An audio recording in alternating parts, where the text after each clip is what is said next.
We're Catholic Demonstration! We're the ultimate! We're the Sisters of Alpha Omicron! And we're watching Courtside Seats!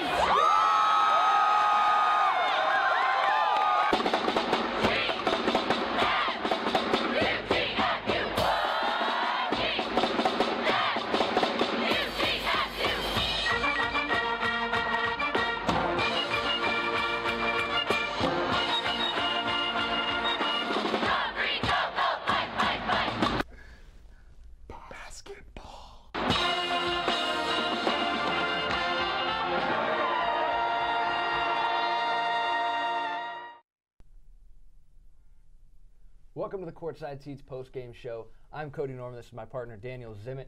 Make sure you follow along with us all season long at courtsideseats.onmason.com, on Facebook at facebook.com/courtsideseats, and on Twitter at Mason_courtside. Before we get into today's action, let's talk a little bit about the Paradise Jam. Yeah. Mason finished 2-1. Placing third overall in the tournament. What do you think? Yeah, we had an impressive win against Mercer, a team that won the CIT last year.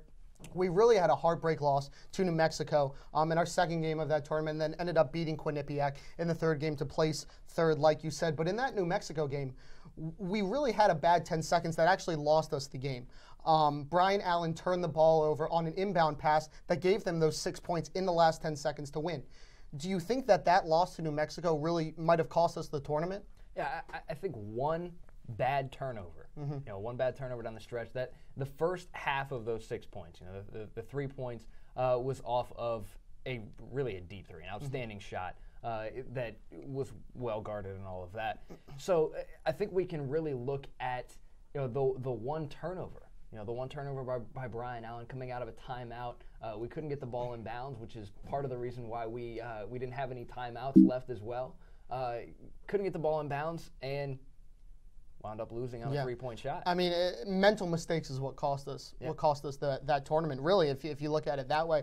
And that's not to say that those three teams weren't all good. I mean, it's great to beat a team like Mercer. It's great to beat a team like Quinnipiac, but it would have been great to beat New Mexico and go on and play UConn. Right. And we know that we really want to play UConn here at Mason, especially what happened in 2006. But even more so, a big thing in that tournament, what happened is the return of Eric Copes and Vaughn Gray. Yeah, I think those two guys, especially when we look at a guy in Eric Copes. I think Eric Copes started right away. He was 2 for 7, 4.5 rebounds tonight. But he just has a great effect on every game. He's definitely the biggest guy on the floor, at least from our standpoint. Somebody who crashes a board, control the boards, and more importantly, can keep the other team off the boards. Right, absolutely. And you look at Vaughn Gray, though, not really playing as much as I think you and I would have expected. He only had 4 minutes today against Boston University, which we will recap in a second here. And only 4 minutes, excuse me, not points, against 4 minutes, today, and then 4 minutes against Quinnipiac. So really not seeing the playing time that we expected. I really thought preseason he was really going to be kind of a sixth man that we'd see. But guys like Vertrail, now Patrick Holloway moving up, really challenging him for those minutes. And the way that Patrick's been playing, it's going to be tough for Vaughn to see some more playing time. Yeah, one big thing, we all know that coaches across the nation preach practice. I heard Urban Meyer talking today about I don't buy the gamer thing, I buy the practicer thing. So it starts in practice with Vaughn Gray to get minutes, to take some of those minutes from and he's going to have to take minutes.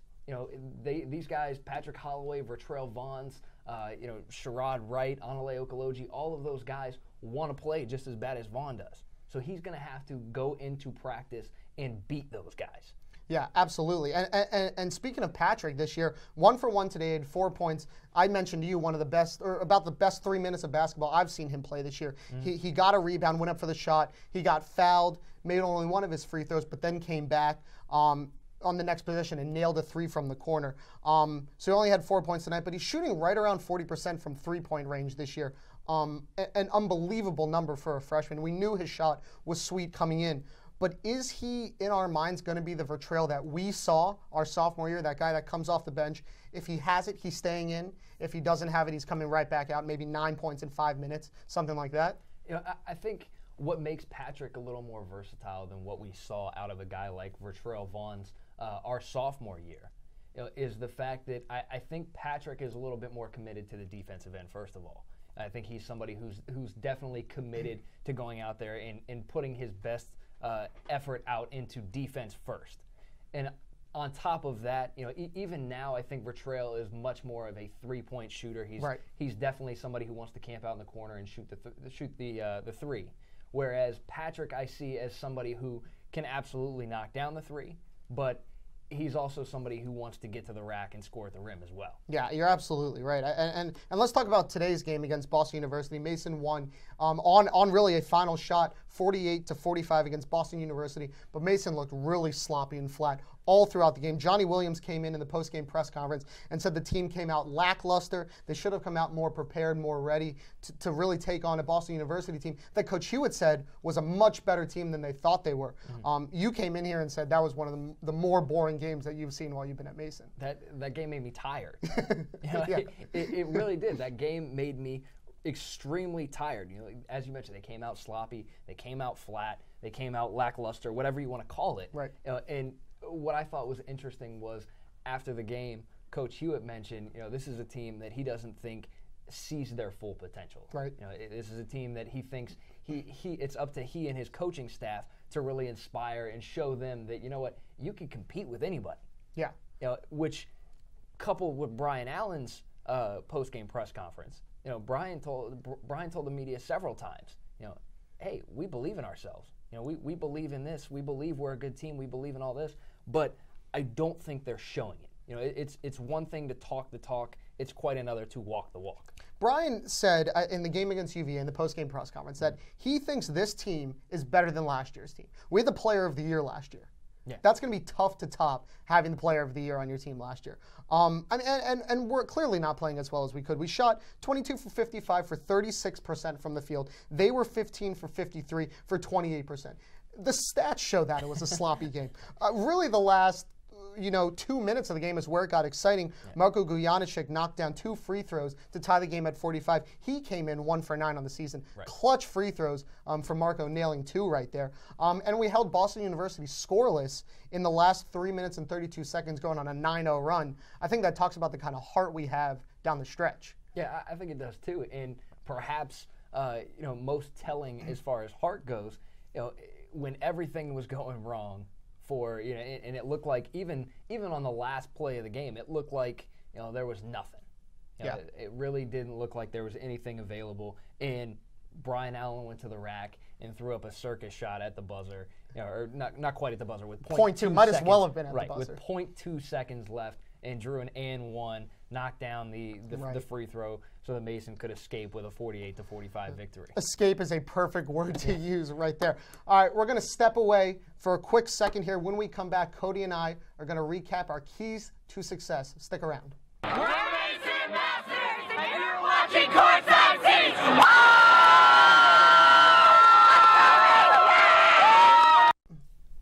Welcome back to the Courtside Seats post-game show. We're going to take a look at the 3 keys that Dan and I have developed for throughout the season. Yeah.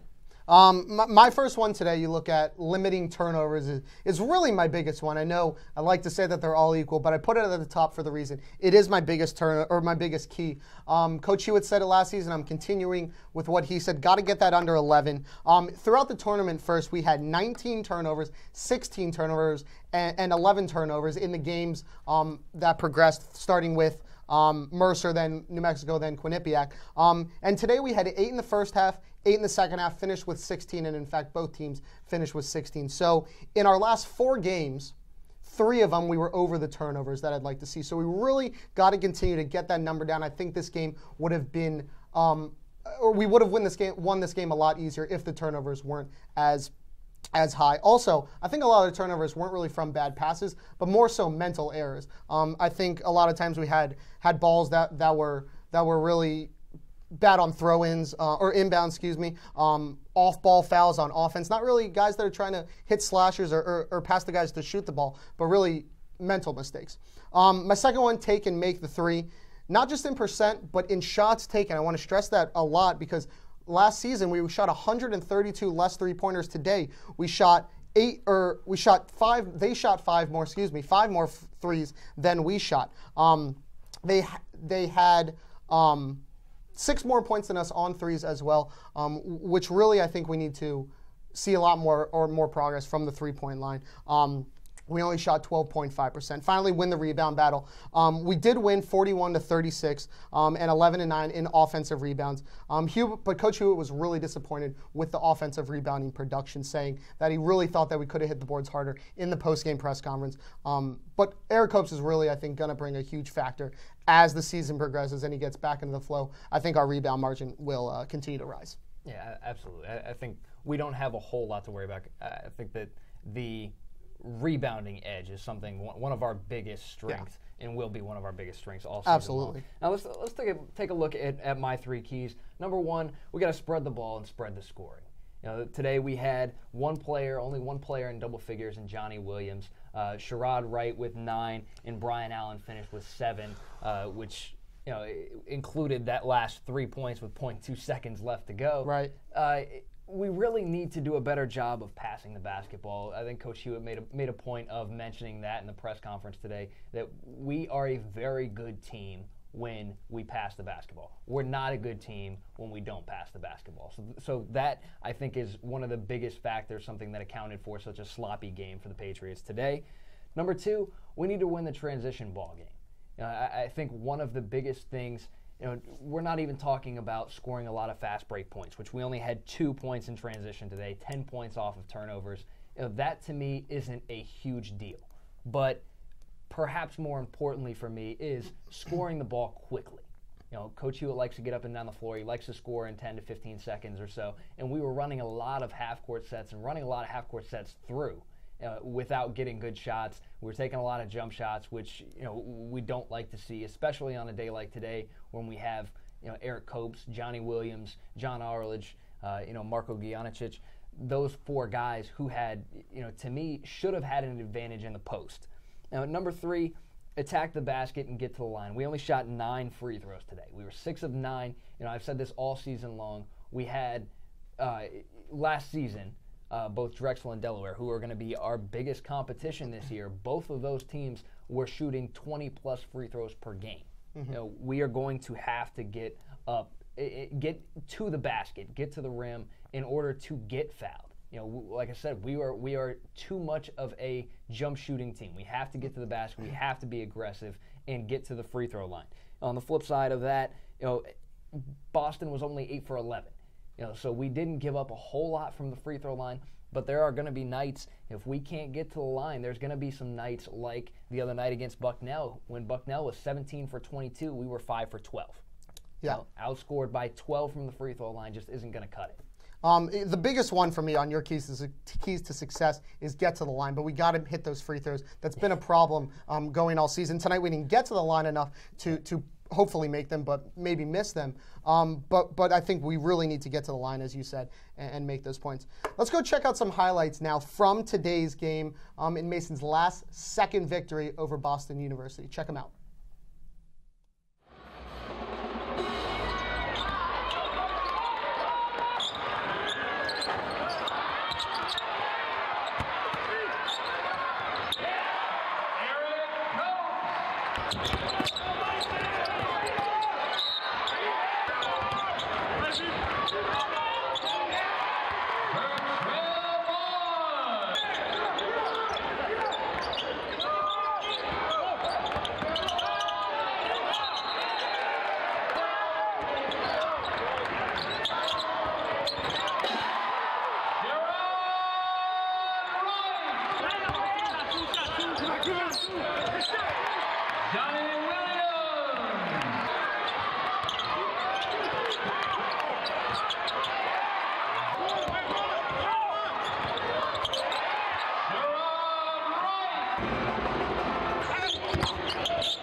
We're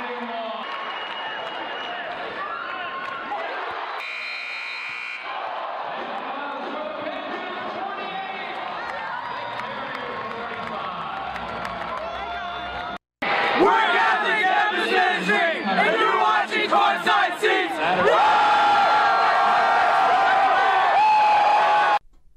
Welcome back to the Courtside Seats post-game show. Daniel Zimmett, Cody Norman. We're recapping a 48-45 victory over Boston University here. But before the game, Cody, Coach Hewitt announced 3 captains on this Patriots team: Sherrod Wright, Vertrail Vaughns, and Paris Bennett. Believe it or not, some surprising selections in there. Yeah, I think so, especially when you consider that 2 of those 3 guys, Sherrod Wright was suspended at the beginning of this season, and Paris Bennett was suspended for at least 1 game last season. Yeah. So 2 of those 3 guys have been suspended at some point during their college careers. Yeah, I was really surprised with that. Now, I like to think that Coach Hewitt is on the Paris Bennett bandwagon because I can't get out of my mind the first game that he coached here, Paris Bennett started. Yeah. So he must like Paris in some way. And I mentioned to you before the game, it's not just what they do on the court. It's how they hype the players up in the bench. It's how they bring them up or bring them down if they're too high after a play or a game or something. And I think maybe he might see that in Paris. And if that's what Paris can bring to the table, that's great. And if he is that guy, then I want him to be a captain. Yeah, I don't want to knock Paris as a player. Because I think there is absolutely a spot for him on this team and a role for him on this team. We know, as you mentioned, Coach Hewitt loves him, and Coach Hewitt loves him in little, in small chunks. Okay, yeah. He loves to have him out there to set screens, to get rebounds, to play defense. But I'm just not sure about a captain. To me, despite the fact that yes, it's not all about what happens on the floor. To have credibility as a captain, you also have to perform well on the floor. I mean, I almost see them as 3 different tiers of captain. Right. Sherrod Wright is the on-the-floor guy. He's the guy scoring the points out there. Vertrail Vaughns is the bench guy. He will come in off the bench, but he's the guy on the bench. And Paris Bennett is the practice, the locker room, the off-the-court stuff captain. So if that's Hewitt's mindset for that, I'm fully okay with these captains. But if you had to select the 3 captains, who would you have chosen? I guess, first of all, we're not sure who selected Right. these captains. He announced them, right? Right. Coach Hewitt announced these captains. It may have been voted on by the players. It may have been voted on by the coaches, or a combination of the 2. We're really not sure. But if it was me, judging by the outside, from the outside looking in, I think that I would have to go with Johnny Williams, Anale Okoloji, and either Brian Allen or Vertrail Vaughns. Okay. One of those 2 guys, because I do like Vertrail in that role. I think Vertrail's a very intelligent kid. Same with Johnny Williams. Both of those guys, very intelligent kids that are very mature as well. And on top of that, we talked about this in our pregame show, that we were looking for somebody who was going to step up and be the emotional leader for this team with the loss of Ryan Pearson and Mike Morrison. And I think that we found it, at least maybe not to the extent, I think it's hard to match what Ryan and Mike brought as far as emotion, but I think we have found the answer for that in Johnny Williams and in Anale Okoloji. I absolutely agree with Anale. If I had to pick one guy right now who I was going to put the C on their chest, it'd be Anale Okoloji. There was some play, and I'm not even sure he was involved, but I've never heard him scream so loud to be so excited for a play than on that actual one. And when he got the flagrant foul, that I think you and I both may have disagreed with. Yes. But it was good to see him be upset about the play. It was good to see him have some feelings and emotion, being that he disagreed with the call. My 3 captains, I'm going to go with Sherrod Wright. I think he's the backbone of this offense. He is the one that I said before Brian made that shot, I think this ball has to go to number 10 for the final shot. And I think if a play was going to be designed, it might have gone to Sherrod Wright. So I'm going to go Sherrod, Anale, and finally Brian Allen. I think you've got to give it to the point guard. The point guard is the guy that brings the ball up. He's the guy that calls the plays. He is really the middleman between the coach and the rest of the guys on the court. Yeah. So I think it's got to be the point guard. And if Corey Edwards suddenly gets more minutes, then I might make Corey Edwards kind of that leader on the team. I think it's interesting that both of us mentioned Brian Allen, outside of Anale Okoloji. That was the one that both of us had on our list because, for that reason that you're mentioning, because he is the point guard. He's supposed to serve as that guy that's, the floor general. And I think we saw that against UVA. Yeah. In the post-game press conference against UVA, or after the game against UVA, rather, Brian mentioned, this is my team. Mm-hmm. I'm the point guard. This is my team. I'm the one that's going to have to step up when it really counts. Right. Yeah. I couldn't agree more. He and as I said earlier in the show, he thinks this team is better than last year. He is instilling that confidence in the rest of the team that something a leader would do. Mm-hmm. But you mentioned earlier in the show, I think it was in your 3 keys, that we will really survive today as a jump shooting team. Can we survive all season as a jump shooting team? I'm not sure.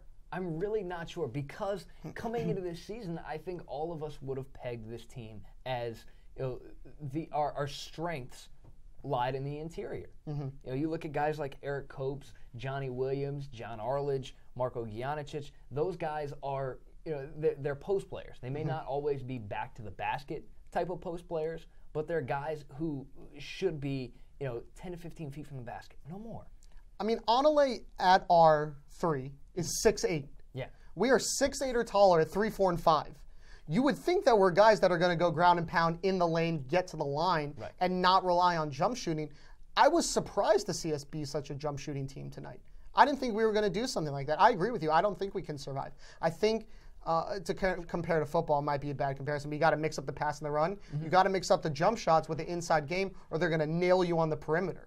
And I think we had the team that can get inside and get to the boards and get to the line. But tonight we definitely didn't show it. Yeah, it was strange because in not game 1 because Eric was suspended, but against Bowie State, down the stretch in that game, everything was going through Eric. Every possession was going through Eric. He may not have scored, but he got a touch in the interior. He's a good passer. Same with Johnny Williams and Marko Gianicic especially. Those 2 guys are very good passers, and they should get the ball, I think, in the interior at some point on every possession. Well, I think one of our biggest assets on this team is persistency. I mean, we hustle to every single play, whether it's hand-checking a defender, whether it's running up and down the court. I mean, I can't count the number of times that Brian sprinted up the court and then just stopped just to set up a play, but we get the ball up the court. I think that's one of our biggest strengths, and I think that'll help play into jump shooting. Final question here, though. Is rebounding our biggest strength? We know we want to get inside, and I mentioned 6'8" or taller at the 3, 4, and 5. Is rebounding the thing we need to watch for? That to me is one of the oddest things about this team. We don't like the ball in the post. We don't like the ball in the interior apparently. Right. But we really rebound the ball well. Mm-hmm. Johnny Williams, I believe, had 9 rebounds today. Eric Copes had, I think, 5. Yeah. So not an outstanding, great rebounding performance by him, but we love to crash the boards. Yeah. Marko had some great, he had some big rebounds late in the game. And we won both rebounding battles today. I mean, guys like Patrick Holloway, yeah. Big offensive rebound. Right. So there were several times throughout the game that when we needed a rebound, we got the rebound. Yeah. Yeah, we absolutely did. All right, we're going to step away for one more commercial break here. When we come back, Cody and I giving our green and gold stars of the game. Stick around. We're giving you ultimate. You are watching Courtside Seats.